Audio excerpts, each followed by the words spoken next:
देवेंद्रजींनी सांगितलेलं खूप महत्त्वाचं वाक्य की अशी नेतृत्व तयार व्हायला बरीच वर्ष लागतात. त्यांचा स्नेह खूप जवळचा त्यांच्याबरोबरचा होता. म्हणून मी देवेंद्रजींना विनंती करतो की त्यांनी आपल्या सहवेदना या ठिकाणी व्यक्त कराव्यात.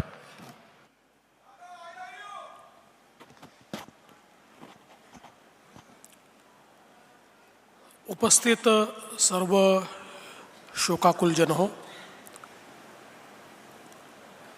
पराधीन आहे जगती पुत्र मानवाचा, या ओळीची प्रचिती अशा प्रकारच्या घटनांमधनं आणि आजच्या कार्यक्रमामधनं देखील आपल्या सर्वांना येते.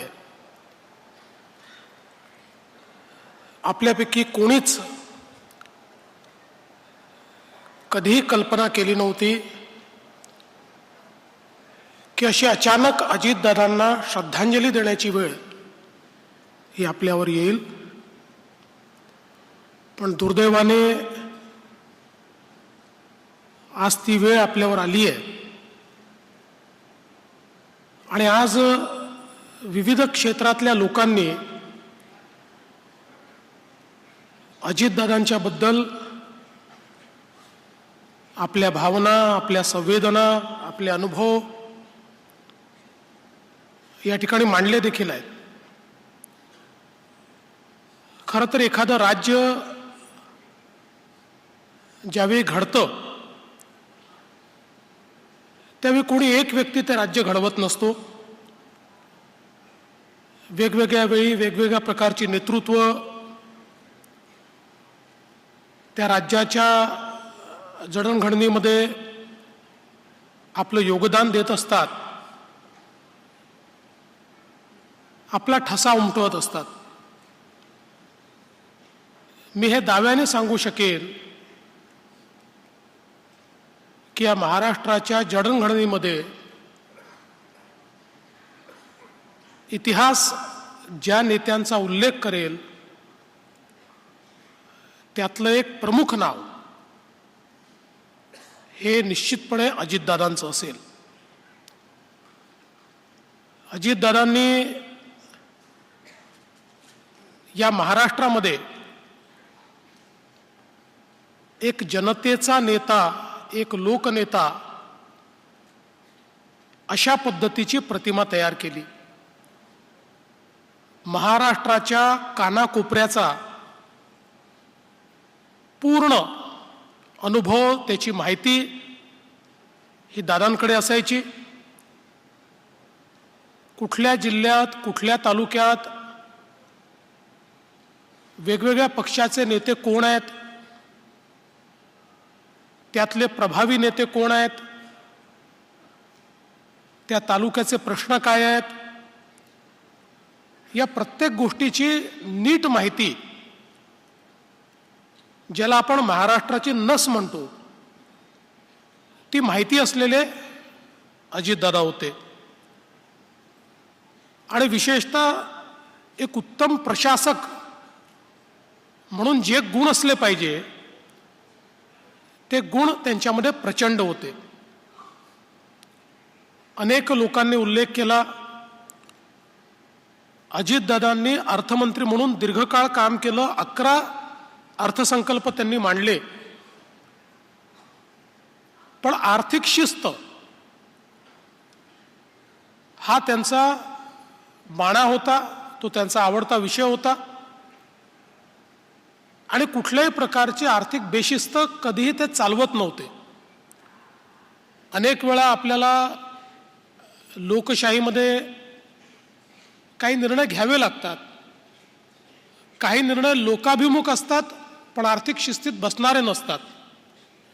अशा परिस्थितीमध्ये लोकाभिमुख निर्णय ते घ्यायचे, त्याला विरोध करायचे नाहीत, पण वस्तुस्थिती मात्र निश्चितपणे मंत्रिमंडळापुढे ते मांडायचे की याचा आर्थिक भार कशा प्रकारे येणार आहे, त्यातनं राज्याची क्षमता ही इतर ठिकाणी गुंतवणुकीची कशी कमी होणार आहे. आणि मंत्रिमंडळात येत असताना प्रत्येक विषयाचा प्रदीर्घ आणि सखोल अभ्यास करून दादा याचे कितीही विषय मंत्रिमंडळात असो त्या प्रत्येक विषयाबद्दल 3-4 ओळीची माहिती त्यांच्याकडे असायची, त्याचा पूर्ण अभ्यास केलेला असायचा आणि जिथे आवश्यक आहे त्या ठिकाणी आपलं मत हे ते नेमकेपणाने व्यक्त करायचे. आणि म्हणूनच एक प्रशासक म्हणून आपण जर बघितलं, आपलं खातं चालवत असताना त्या ठिकाणी निर्णय क्षमता नितीनजींनी आता उल्लेख केला, कधीही फाईल दादांकडे थांबलेली मी बघितली नाही. निर्णय क्षमता प्रचंड होती, त्यामुळे तात्काळ निर्णय ते घ्यायचे आणि वेगवेगळ्या पद्धतीनं या ठिकाणी प्रशासन उत्तम प्रकारे चाललं पाहिजे याकरता अधिकाऱ्यांवरही एक जरब ही दादांची असायची. वेळेवर बैठक होणार, त्या बैठकीमध्ये नेमकेपणाने कधी अघळपघळ अशा प्रकारची दादांची बैठक नाही. जो विषय त्या विषयावर दादा बोलणार आणि त्या क्षणी निर्णय करणार. आणि अधिकाऱ्यांनी जर दुसरी बाजू सांगितली आणि ती पटली तर त्यावेळी त्या बैठकीत असलेल्या आमदारांनाही तुमची बाजू योग्य नाही आहे, ती राज्याच्या हिताची नाही आहे हे सांगण्याची हिंमत असलेले अजितदादा आम्ही सगळ्यांनी बघितले.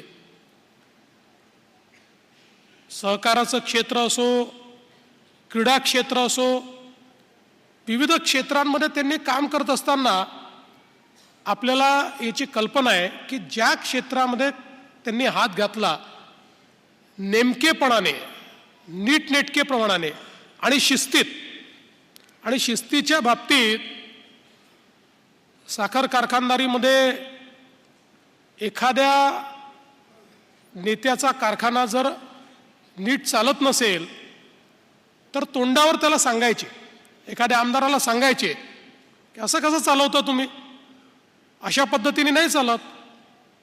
त्यामुळे प्रत्येक क्षेत्रामध्ये त्यांची शिस्त होती. म्हणून त्यांनी ज्या ज्या गोष्टी हातामध्ये घेतल्या त्या शिस्तीत आणि उत्तमपणे चालवण्याचा, टापटीपपणे चालवण्याचा त्यांचा नेहमी प्रयत्न असायचा. आणि या सगळ्या क्षेत्रांमध्ये काम करत असताना एक प्रचंड मोठा जनसंपर्क तर त्यांचा होताच, पण त्याचवेळी वैयक्तिक संबंध ठेवणं ही देखील एक प्रकारे त्यांची हातोटी होती. खरं तर दादांच्या बोलण्यात एक जरब होती, त्यामुळे अनेक वेळा कार्यकर्ते, आमदार हे थोडं त्यांच्यासमोर शिस्तीत असायचे, पण त्याच लोकांशी अतिशय वैयक्तिक अशा प्रकारचा संबंध देखील दादांचा असायचा. त्यांच्या सुखदुःखामध्ये दादा सामील असायचे. त्यांच्या अडीअडचणींकरता प्रसंगी संघर्ष करावा लागला तर संघर्ष देखील दादा करायचे.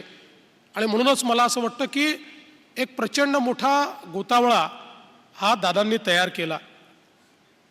आणि खरं तर एक गोष्ट मी नमूद केली पाहिजे की दादांच्या स्वभावातली शिस्त उभ्या महाराष्ट्राला माहिती होती आणि कदाचित वेगवेगळ्या पद्धतीने महाराष्ट्राने दादांना श्रद्धांजली दिली असेल, पण त्यातली एक पद्धत ज्यावेळी दादांचा अंत्यसंस्कार झाला, लाखो लोक त्या ठिकाणी हजर होते, प्रचंड मोठा जनसमुदाय होता, पण त्यातल्या प्रत्येकाने दादांना आवडते तशी शिस्त पाळली आणि अतिशय शिस्तीमध्ये लोकांनी त्या अंत्यसंस्कारात देखील भाग घेतला. मी तर असं म्हणेन की त्यांनी आपल्या परीनं दादांना दिलेली ती एक श्रद्धांजलीच होती. वैयक्तिक मी गेले काही वर्ष, विशेषतः 2013 नंतर दादांची माझी खूप जवळची मैत्री झाली. त्याच्या आधी ओळख खूप होती, त्यांच्याबद्दल आदर होता, त्यांना माझ्याबद्दल होता. विरोधी पक्षात असताना मी अनेक वेळा कठोर टीका देखील त्यांच्यावर केली, पण आमच्या संबंधात कधी दुरावा आला नाही. किंबहुना दादा नेहमी मला चांगलंच वागवायचे, मी कधी त्यांच्याकडे हक्काने जायचो. पण 2013 नंतर अतिशय आम्ही जवळ आलो, आमची मैत्री झाली. दादांचा स्वभाव हा मला जवळून बघायला मिळाला आणि त्यातनं निश्चितपणे मी हे सांगू शकतो की एकदा निर्णय घेतला तर मग मागे पुढे पाहायचं नाही. जी किंमत असेल ती किंमत मोजायची, अशा पद्धतीचा दादांचा स्वभाव होता. आणि मी माझ्या स्वानुभवातून अतिशय जवळून अनुभवले. एक नवीन रेकॉर्ड या महाराष्ट्रामध्ये तयार केला असता. अशा परिस्थितीमध्ये दुर्दैवाने आता तो अर्थसंकल्प मला मांडावा लागतोय. पण मला असं वाटतं की जी आर्थिक शिस्त या महाराष्ट्राला दादांनी शिकवली, त्या शिस्तीतच तो अर्थसंकल्प मांडण्याचा प्रयत्न हा मी करेन. आणि आपण सगळे मिळून दादांचे जे स्वप्न आहेत, त्यांचे जे गुण आहेत, त्यांचा जो गुणवत्तेचा आग्रह आहे, क्वालिटीचा आग्रह आहे, सकाळपासनं रात्रीपर्यंत न थकता काम करण्याची त्यांची जी जिद्द आहे, ही प्रत्येक गोष्ट आपण सगळे अंगीकारू. आणि मला असं वाटतं की दादांची स्वप्न पूर्ण करणं आणि या महाराष्ट्राला पुढे नेणं हीच खऱ्या अर्थानं त्यांना श्रद्धांजली ठरेल. मी स्वर्गीय दादांना विनम्र श्रद्धांजली अर्पण करतो आणि ईश्वराने त्यांच्या कुटुंबाला आणि आपल्या सर्वांना हे दुःख सहन करण्याची शक्ती द्यावी, अशी ईश्वरचरणी प्रार्थना करून माझं बोलणं संपवतो. ओम शांती. लोकशाही मराठी ऐका, पहा, जागरूक रहा.